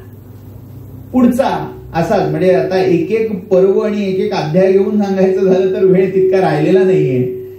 पण काही वानगी वजा अशा कथा सांगायच्या झाल्या तर हनुमंताच्या जन्माची कथा जी आपण वर्षानुवर्ष महाराष्ट्रामध्ये हनुमत जन्माख्यान म्हणून ऐकत आलेलो आहोत. घारीने कालच मी उल्लेख केला की पुत्रकामेष्टी याग झाला आणि त्या यागामध्ये जो क्रम आहे वाल्मिकी रामायणातला क्रम असा आहे अग्नी नारायणाने दशरथाच्या हाती तो प्रसाद दिला. यातला क्रम असा आहे तो अग्नी नारायण म्हणजे तो जो प्राजापत्य पुरुष होता तो प्रकट झाला. त्याने ऋष्यशृंगांकडे प्रसाद दिला. ऋष्यशृंगांनी वसिष्ठांकडे दिला आणि वसिष्ठांनी वितरण केलं. दशरथाकडे केलं असतं तर अर्थात कैकेयीला वाव अधिक होता. हे ओळखून वसिष्ठांनी आपल्या हातात सूत्र घेतली आणि 3 समान वाटे केले आणि धर्मक्रमानुसार म्हणजे अश्वमेध यज्ञामध्ये ज्यांनी जी काय त्यांच्यावर दिलेली जबाबदारी पूर्ण केली त्याच्यानुसार त्या मानानुसार त्यांनी वाटणी केली. म्हणून पहिला कौसल्येला, दुसरा सुमित्रेला आणि तिसरा कैकेयीला दिला. आता मला शेवटचा का हा विकल्प कैकेयीच्या मनात आला आणि मला शेवटचा जागा, मला शेवटचा प्रसाद म्हणून ती रुसून तसाच हातात घेऊन कोपऱ्यात जाऊन बसली. आता झालं काय, तो योग दैवयोग वरून जाणाऱ्या एका चिल्ल म्हणजे घार तिने पाहिला, शापित असणारी ती अप्सरा, ती तो यज्ञ प्रसाद घेऊन तिथून उडून गेली. आता हातचं गेलं, तेलही गेलं, तूपही गेलं, अशी स्थिती कैकेयीची झाल्यावर कौसल्या आणि सुमित्रेनी आपापल्या यज्ञ प्रसादातला अर्धा भाग हा कैकेयीला दिला. आणि मग जी जुळी सुमित्रेला झाली असं वाल्मिकी रामायणात म्हटलेलं आहे ते आनंद रामायण आणि भावार्थ रामायण या दोन्हींच्या मते कैकेयीला झालेलं आहे. प्राकृत रामकथेमध्ये पौमचर्यू ह्याच्यावरही झालं असेल माझ्या अंदाजाने. पौमचर्यू झालं तर त्या पौमचर्यू मध्ये सुद्धा हा प्रसंग आलेला आहे की तिथेही भरत आणि शत्रुघ्न हे दोघही सोदर सख्खे भाऊ आहेत आणि ते कैकेयीचे आहेत. आनंद रामायणामध्ये मूळ संस्कृतात आलेला आहे आणि भावार्थ रामायणामध्येही ही कथा आहे. आता झाला मुद्दा असा की तो जो यज्ञभाग घेऊन ती घार उडाली ती गेली कुठे, तर ती इकडे त्या ऋष्यमुख पर्वतावर जी अंजनी बसली होती तप करत शिवाचं तिथे आली आणि तिच्या ओटीत तिच्या उंजळीत तिने तो यज्ञ प्रसाद टाकला, तिने भक्षण केला आणि मारुतीचा जन्म झाला. आता मूळ रामायणात न सापडणारी हनुमत कथा इथे दिसते की असा तेजस्वी ओजस्वी महाबलशाली पुत्र झाला, मग सूर्याला गिळाला, ते सगळं सारखं आहे. पण जेव्हा याला प्रश्न पडला की मला सूर्यनारायणाने आज्ञा केली आहे त्यांच्या मुलाची पाठराखण करण्याची, सूर्याचा मुलगा आहे सुग्रीव, इंद्राचा मुलगा आहे वाली, या दोघांचा संघर्ष सुरू आहे, त्यातल्या सूर्यपुत्र सुग्रीवाची राखण करायची जबाबदारी सूर्यानी माझ्यावर, गुरुनी माझ्यावर टाकली आहे. पण तो कसा आहे तर नाथांचे शब्द आहेत पाला खाईरा. पाला खाईर म्हणजे काय, फळं मुळं कंद पानं ओरबडून खाणारा तो पशु, तो माझा स्वामी म्हणजे स्वतः वानर योनीत आहे, पण आपण कोण आहोत याची स्मृती त्याला आहे, आत्मस्मृती, आत्मभान आहे. आणि तो म्हणतो पाला खाईराची सेवा मी का करू, त्या एका वन्य पशुची सेवा करून मला काय मिळणार आहे. तेव्हा अंजनी गुह्य सांगते, भावार्थ रामायणातला प्रसंग आहे की तू जन्माला आलास ती ब्रह्मचर्याची लंगोटी घेऊन जन्माला आलास म्हणजे काय, तुझा जन्म जेव्हा झाला तेव्हा तुझ्या कटीला सुवर्ण कौपीनं ही जन्मता होती. म्हणजे जसं कर्णाला कवचकुंडल सहज सांगितली गेलेली आहेत महाभारतात, तशी ही सोन्याची कौपीन तुला जन्मजात मिळालेली आहे. म्हणजे ब्रह्मचर्याचा वसा घेऊन तू जन्माला आलेला आहेस. आणि ही तुझी जन्मजात असणारी कौपीन ज्याला दिसेल तो तुझा खरा स्वामी असेल. प्रसंग आता हे केव्हा झालं, जेव्हा मारुतीला या राम लक्ष्मणांची परीक्षा करण्यासाठी सुग्रीवानी पाठवलं तेव्हा प्रसंग असा आहे. मूळ वाल्मिकी रामायणात नाही, आनंद रामायणातही नाही, ही भावार्थ रामायणातली भर आहे. हनुमान विप्रवेश घेऊन वेशांतर करून त्या पर्वतावरून खाली येतोय आणि इथे एका झाडाखाली विश्रांतीसाठी राम लक्ष्मणाच्या मांडीवर डोकं ठेवून झोपलेले आहेत. रामायणातला प्रसंग आहे, ते दोघं चालत येत आहेत, हा इकडनं चालत येतोय आणि त्याच्या चालण्याची ढब, बोलण्याची ढब याच्यावरून राम लक्ष्मणाला सांगतायत, अरे 4 वेदांचं अध्ययन केल्याशिवाय अशी वाचा उच्चारण संभव नाही. त्या अर्थी हा वेदविद आहे, याने व्याकरणाचं अध्ययन केलेलं आहे आणि अशी ओळख, अशी खूण राम लक्ष्मणाला देत आहेत असं मूळ रामायण वाल्मिकी रामायणात. भावार्थ रामायण सांगतं की त्याला येताना बघून त्याच्या सोन्याच्या कासोटीची वार्ता राम लक्ष्मणाला सांगतात. अरे बघ बघ, ब्रह्मचर्याचा कासोटा जन्मतः घालून आलेला हा वीर आपल्याकडे येतोय. आणि ते ऐकल्यावर मारुती कान टवकारतोय की माझी कासोटी ह्याला कशी दिसली. आईने सांगितलेली खूण पटली, पण यक्कश्चित तापस, त्याला काही सिद्धी असेल, तिच्या आधारे तो बघत असेल, म्हणून कसोटी लावण्यासाठी मारुतीने 5 पर्वत एकदम उचलले आणि रामावर फेकले. तेव्हा रामानी तिथनं झोपल्या झोपल्या धनुष्य सज्ज करून आपल्या बाणांनी 5ही पर्वतांचा उच्छेद केला. प्रसंग आणि तेव्हा खूण पटली की माझ्यापेक्षा बळीला हा महाबळी भेटलेला आहे. आता हे 5 पर्वत कुठले म्हणायचे?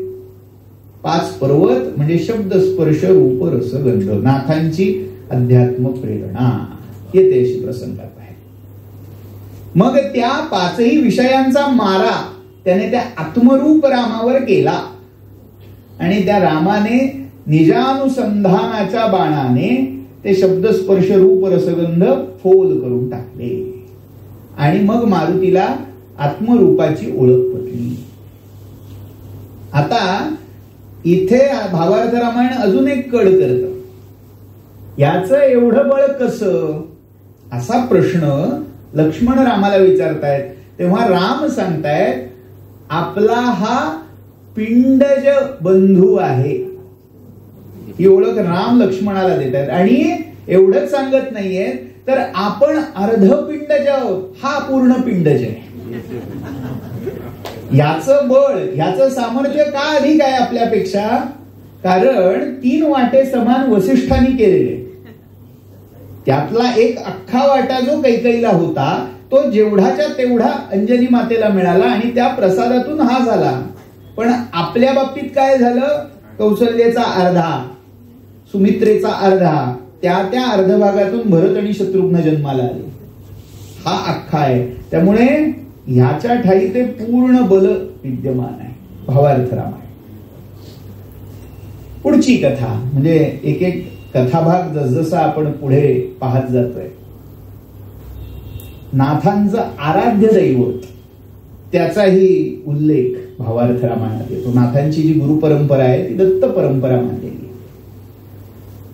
नारायण विधी अत्रिनाथ, दत्त जनार्दन एकनाथ अशी ती गुरु परंपरा आहे. म्हणजे नारायण परमात्मा नारायणापासून विधी म्हणजे ब्रह्मदेव, ब्रह्मदेवाकडून अत्री मानसपुत्रांपैकी एक, अत्रींकडून दत्त, दत्तात्रेयांकडून जनार्दन स्वामी आणि जनार्दन स्वामींकडून एकनाथ, ही गुरु परंपरा.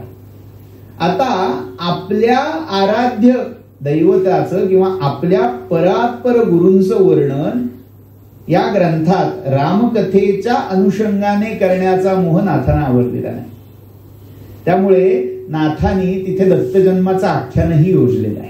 कुठे आलं म्हणजे यासाठी पुराण इतिहासाची सूक्ष्म जाण असायला लागते. उगीच जिथे जुळणार नाही तिथे घातलं जात नाही. मूळ वाल्मिकी रामायणामधला प्रसंग आहे. राम जेव्हा वनवासासाठी बाहेर पडतायत, चित्रकूटावर आलेले आहेत. चित्रकूटाच्याच जवळ अत्री आणि अनसूयेचा आश्रम आहे आणि तिथे मूळ वाल्मिकी रामायणात पुत्र इव एवढंच पद आहे. म्हणजे हा राम कसा आहे, पुत्र इव, मुलासारखा आहे असं अत्री अनसूयेला सांगतात. या बघ, मुलासारखा, आपल्या मुलासारखा असणारा राम आलाय. याच्या पलीकडे वाल्मिकी रामायणात चकार काढलेला नाही. आता ते पुत्र इव हे सूत्र घेऊन नाथाने पुढचा सगळा प्रसंग केलाय. नाथ म्हणताय रामाला की ही तुझी पूर्वजन्मातली माता आहे अनसूया. का?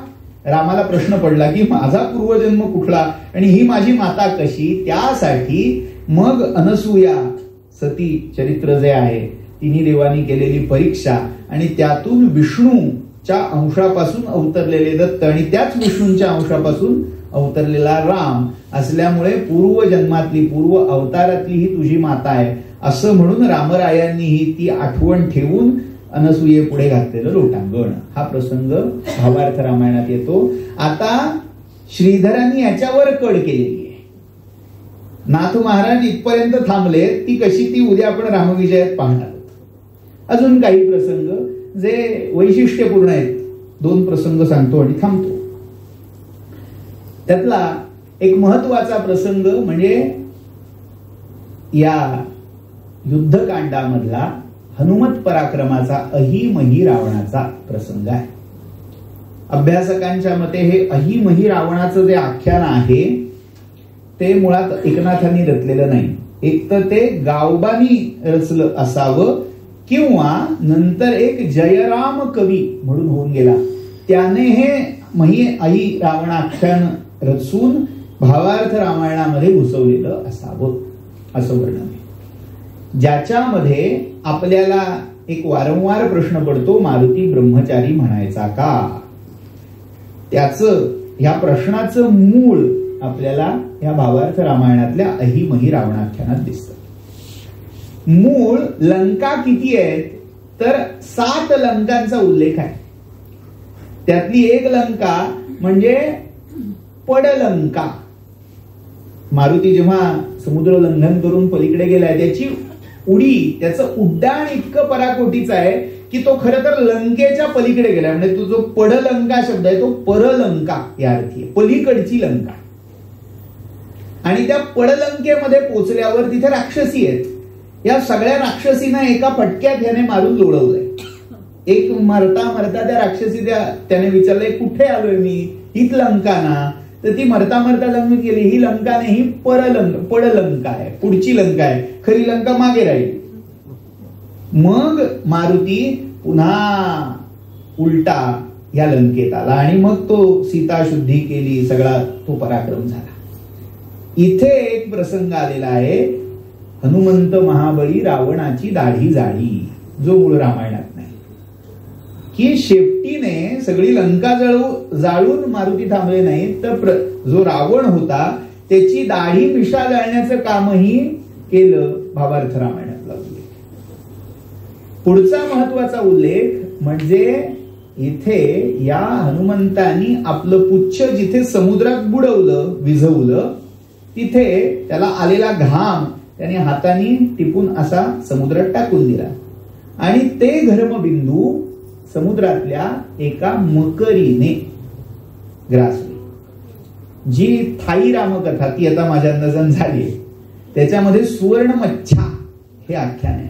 सुवर्ण मत्स्या जी रावणाची मुलगी आहे आणि जिचा संबंध हनुमंताशी येऊन त्यांना मुलगा झालाय, अशी ती थाई रामकथा आपल्याला आठवत असेल तर ती आपल्याला इथे तशीच्या तशी आलेली दिसत नाही. हनुमंताच्या नकळत त्याच्या घर्मबिंदूच्या प्राशनाने या मकरीच्या पोटात गर्भ राहिला आणि त्यातून मकरध्वज नावाचा मुलगा जन्माला आला. आणि ज्या अनेक लंका होत्या त्यातली एक लंका, जिला आज महिकावती म्हणून ओळखलं जातं किंवा तिथे नाव त्याचं पाताल लंका असं आहे.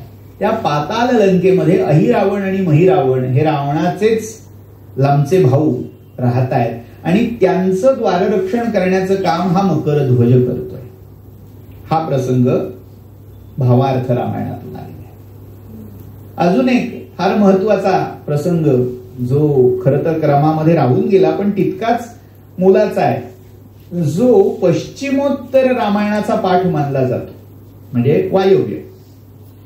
रामायणाचे जे 4 मुख्य पाठ आहेत त्यातला एक महत्वाचा पश्चिमोत्तरीय पाठ प्रसिद्ध आहे.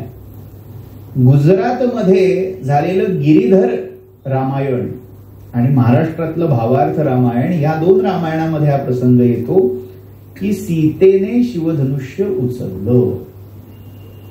बाकी मुख्य आनंद रामायण, अध्यात्म रामायण, वाल्मिकी रामायण, भृशुंडी रामायण सगळ्या कथा काढून बघा, कुठेही सीतेने शिवधनुष्य उचलल्याचा उल्लेख नाही. पण या मराठ भूमीतली सीता, मराठ भूमीतली मराठमोळी रामकथा सीतेला बलवान करून गेली. जी सीता एखाद्या कमलिनीसारखी कोमल अंगी आहे, गुणज्ञा आहे, गुणवती आहे, पण युद्ध कसं तिच्यात नाही, असं सगळी रामायण मुक्त रवाने सांगत असताना तिच्या ठाई हे अलौकिक सामर्थ्य आहे असं फक्त 2 प्राकृतातली एक संस्कृतातलं रामायण सांगत होतं. त्यातलं संस्कृतातलं रामायण म्हणजे जे अद्भुत रामायण आहे, शाक्त संप्रदायाच्या प्रभावातून तयार झाले ते रामायण, जिथे ती साक्षात चंडी काली आहे. आणि या प्राकृतातली 2 म्हणजे गिरीधर रामायण आणि भावार्थ रामायण. कथा अशी आहे की परशुराम श्रांत होऊन या जनकपुरीत आले. आपलं शिवधनुष्य त्या जनक भुवनाच्या एका चौकामध्ये त्यांनी ठेवलंय आणि आज भोजनाला गेलेले असताना रांगणारी सीता तिथे येते. ते धनुष्य उचलून घोडा करून खेळतीये आणि ते पाहून परशुराम आपलं धनुष्य तिथे ठेवून जात आहेत आणि सांगतायत की जो या धनुष्याला प्रत्यंचा लावू शकेल तोच हिचा सुयोग्य वर असेल. ही कथा भावार्थ रामायणातून आली. या अशा वेगवेगळ्या कथा पाहिल्यावर जे प्रश्न पडतात, म्हणजे मूळ वाल्मिकी रामायण वाचल्यावर हे प्रसंग, हे प्रश्न येणं खरं तर उचित नाही, पण आले कुठून हे प्रश्न, आल्या कुठून या कल्पना, याचा जर धांडोळा घेतला तर त्याच्या मुळाशी कुठेतरी हा भावार्थ रामायणातला कथा विस्तार हा कारण असल्याचं आपल्याला जाणवे. अशी ही एकनाथांची प्रसिद्ध भावार्थ रूपिणी रामकथा. काही त्यातला कथेतलं सौंदर्य काय हे कळावं यासाठी ओव्या उद्धृत करतो आणि थांबतो.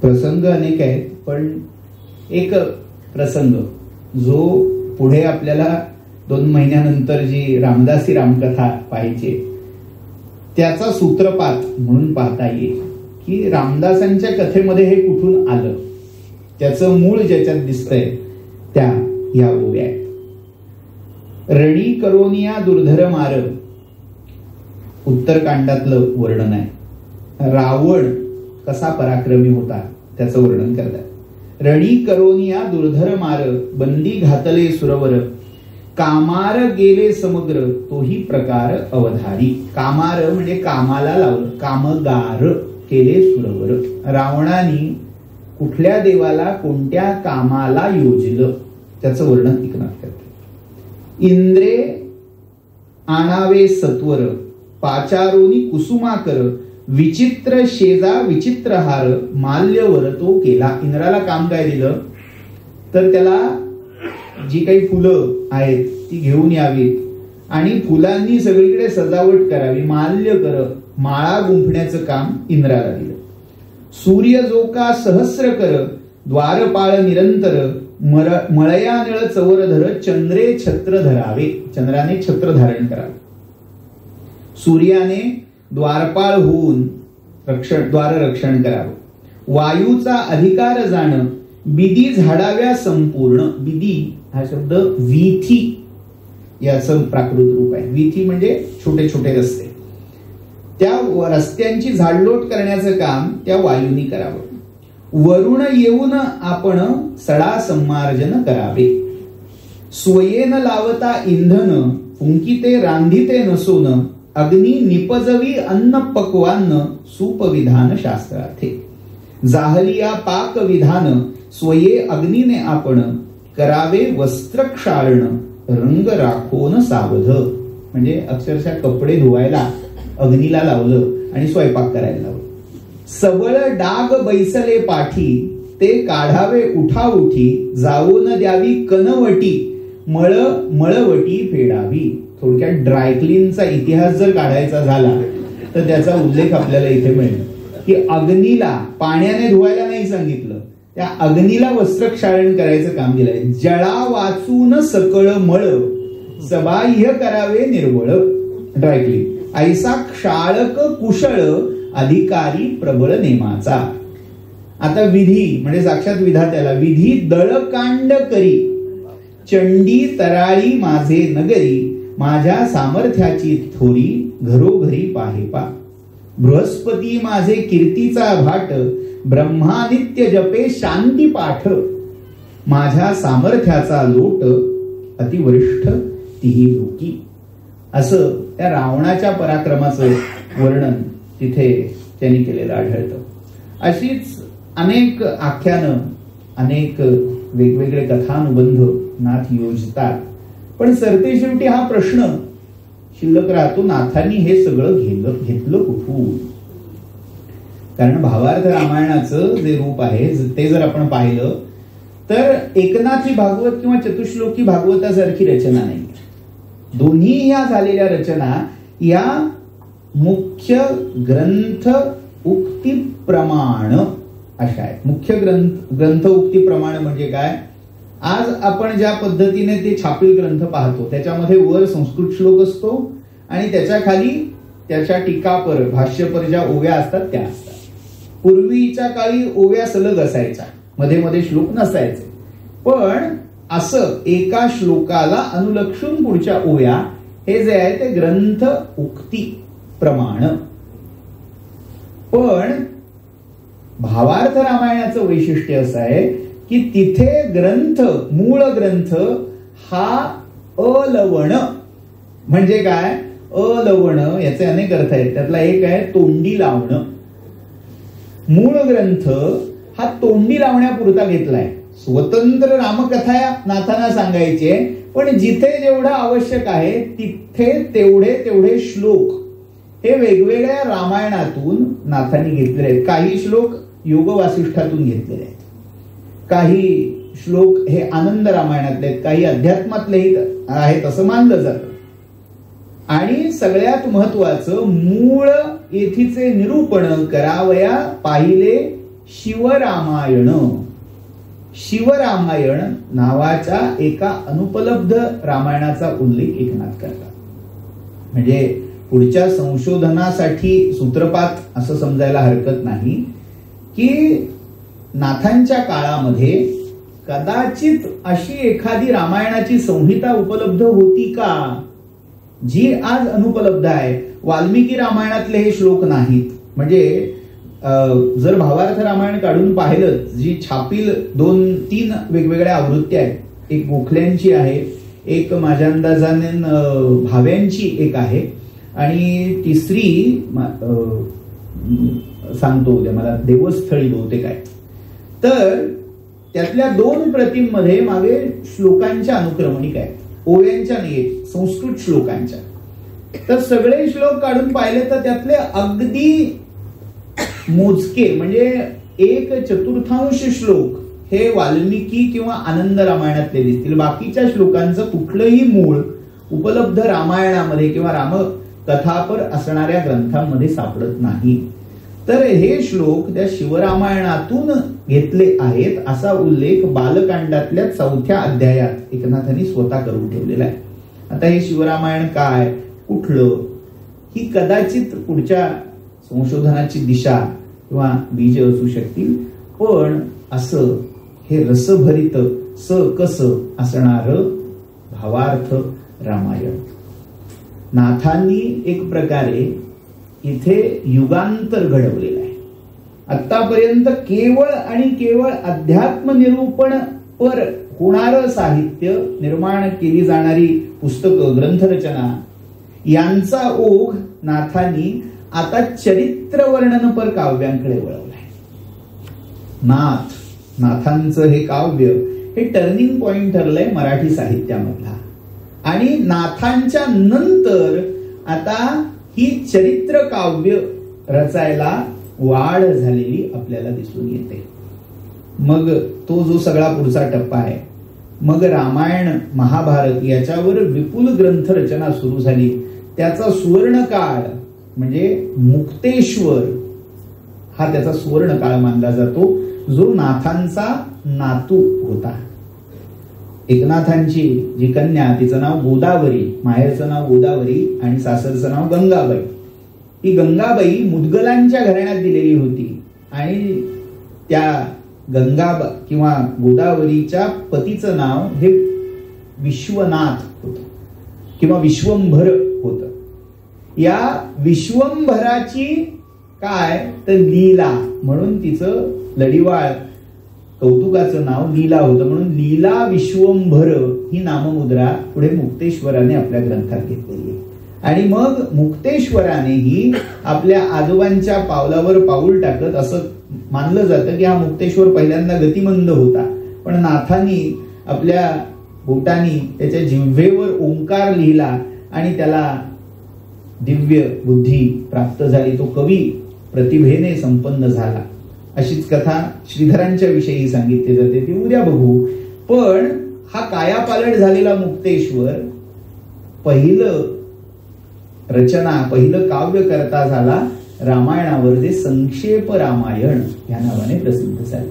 त्याविषयी आणि त्याच्या युगापासून सुरू झालेल्या या चरित्र आख्यानपर काव्यांविषयी आणि त्यातला पुन्हा शिखरबिंदू मानलेल्या रामविजयाविषयी उद्याच्या सत्रात पाहूया. आजची कथा, आजची गाथा इथे थांबवतो.